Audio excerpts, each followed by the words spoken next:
مساء الخير. مصر مليانة معالم حضارية كتيرة بتشهد على حضارة مصر التاريخية وعمق التاريخ. عندنا الأهرامات، عندنا نهر النيل، عندنا متاحف، عندنا آثار إسلامية، عندنا برج القاهرة. زي ما في برج إيفل، عندنا إحنا كمصريين برج القاهرة. برج القاهرة يا جماعة بيعتبر أطول وأكبر برج في التاريخ المصري السياسي أو في تاريخ مصر السياسي. برج القاهرة سبب بنائه كان إيه؟ بيعتبر يا جماعة هو أكبر مهمة قومية وأول مهمة قومية للمخابرات العامة المصرية. بعد الفاصل هنتعرف على إزاي الرئيس الراحل جمال عبد الناصر حول 6 مليون جنيه لبناء برج القاهرة، والستة مليون دول كانوا عبارة عن رشوة من المخابرات الأمريكية للرئيس جمال عبد الناصر، لكنه حاول بالستة مليون دول وبناء برج القاهرة إنه يديهم صفعة مدوية، وإن مفيش حد من الشعب المصري يقدر يكسر شوكته. بعد الفاصل هنعرف تفاصيل سبب بناء برج القاهرة وازاي هو أطول وأكبر برج في تاريخ السياسي المصري.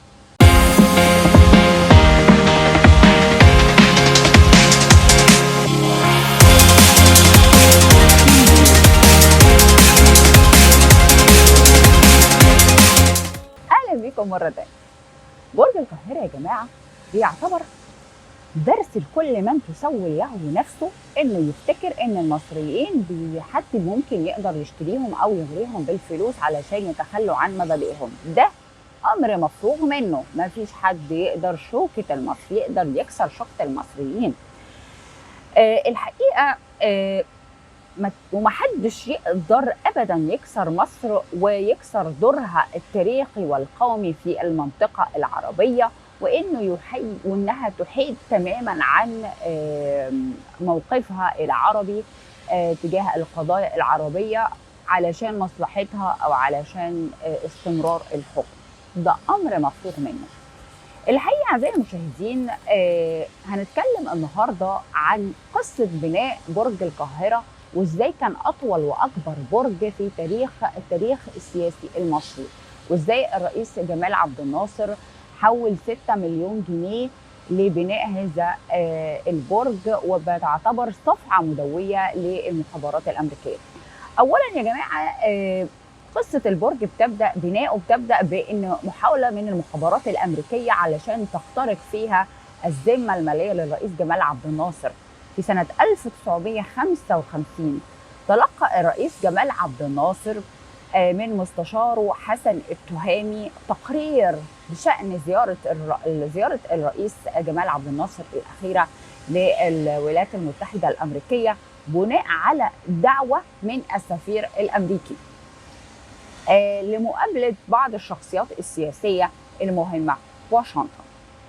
التهامي الحقيقة قال للرئيس عبد الناصر إن اللي سمعه من مستشار الرئيس الأمريكي في البيت الأبيض إنه عدد آخر من السياسيين بيبين إن أمريكا تأمل في تكوين علاقات وصداقة كبيرة طيبة مع مصر، وبتقدر جهود الرئيس جمال عبد الناصر في تقدمه، ان هو عايز يتقدم وينهض بمصر.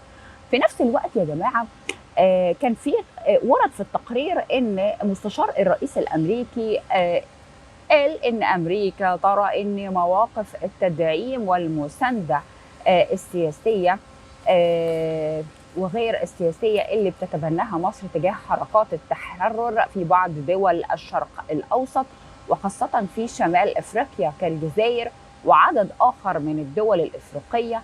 الحقيقة الرئيس جمال عبد الناصر بعد ما اطلع على التقرير المهم ده من مستشاره حسن التهامي قال له إن أمريكا، خلوا بالكم، الرئيس جمال عبد الناصر قال لحسن التهامي إن أمريكا عايزة تفرض سيطرتها على سياسة مصر الخارجية في مقابل وعود بالمساعده الماليه اللي غالبا هتكون عباره عن دعم اقتصادي. الراجل ده كان ذكي وفاهم المخابرات الامريكيه هي ماشيه في اتجاه ايه، وإن دعم مصر ومساندتها لثوار الجزائر بيشكل خطر كبير وقلق كبير لأمريكا، وإن أمريكا بتخشى إنه بينتقل لتأييد حركات ثورية أخرى قد تنشأ في دول المغرب العربي وتطلب مساندة ومساعدة مصر.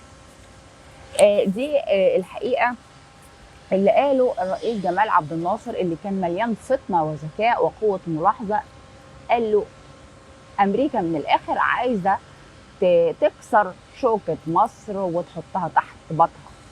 ما الرئيس جمال عبد الناصر قال للحسن التهامي خليك مع أي دعوة لاحتفالية خاصة بالسفارة الأمريكية، خليك معاهم أما نشوف آخرتها معاهم إيه.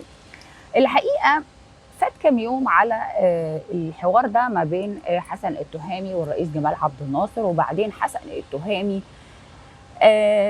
اتصل بمستشار السفارة الأمريكية بالقاهرة علشان يدعوه الحفلة، في حفلة استقبال في منزل السفير الأمريكي بالمعادي.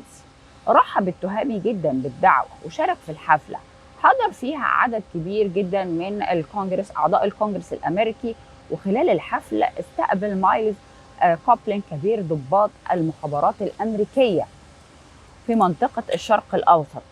حسن التهامي وكوبلين فضلوا يدردشوا مع بعض شوية عن دور مصر الرائد وفي المنطقة، وإن أمريكا بترغب في دعم مصر. وخلصت الحفلة بسلام. وفي يوم حسن التهامي كان قاعد في بيته بيشرب فنجان الشاي وبيقرا الجرايد، ورن تليفونه. مين كان بيتصل بيه؟ مايلز كوبلين. مايلز كوبلين الحقيقة هو زي ما قلنا هو من كبار ضباط المخابرات الأمريكية في منطقة الشرق الأوسط. طلب منه أنه يحضر بشكل سري جدا في جناحه في فندق سيمراميس لمناقشة موضوع مهم جدا وما يجيبش سيرة لحد عن المقابلة. الحقيقة التهامي قلق جدا، قال الله هو بيتصل بيا ليه وعايزني بشكل سري ليه؟ طب ما كان بلغنا عن طريق السفارة الأمريكية. لكن الحقيقة التهامي بسبب قلقه اتصل بمين؟ اتصل بزكريا محي الدين المشرف العام على المخابرات المصرية علشان ياخد الاحتياطات الأمنية. قال لك ربما ينتظرني شر ولا حاجة من المقابلة دي لو رحتها. وفعلا التهامي راح لكوبلين في جناحه في فندق سيمراميس، ولقى قعدة ودية وحلوة. كوبلين قال له إن الحكومة الأمريكية بتدعم علاقة الولايات المتحدة مع الدول الصديقة بالمنطقة وعلى رأسها مصر. وقرر الكونغرس الأمريكي تقديم دعم مادي لرؤساء هذه الدول للتصرف فيه وفق ما يتراءوا، يعني هنديكم دعم وزي ما انتم حابين اصرفوه في اللي انتم عايزينه، وانه يتم تقديم الدعم ده من خلالك انت للرئيس جمال عبد الناصر. وكوبلين بقى جاب شنطة فلوس وسلمها للتهامي كان فيها 6 مليون جنيه على سبيل الرشوة للرئيس جمال عبد الناصر. اعتبرها الرئيس رشوة وقرر انه يستغل المبلغ ده الحقيقة في بناء برج القاهرة. الرئيس جمال عبد الناصر زي ما قلنا انه قرر انه هو يعني يستغل ال 6 مليون جنيه دول اللي هم رشوة امريكا ليه في تقديم درس وصفعة مدوية للمخابرات الامريكية، وهو درس من دروس الكرامة للمصريين، وبكده علم على الامريكان. وجت فكرة اقامة برج القاهرة شاهق يطل على النيل على أرض الجزيرة ليقع مقابل السفارة الأمريكية. كان إيه الهدف؟ كان إنه كل بقى مقابل السفارة الأمريكية الناحية التانية على النيل، علشان السفير كل ما يطل كده من البلكونة بتاعت السفارة يبص على البرج ويقول ويتحسر على إن ال6 مليون راحوا في بناء برج.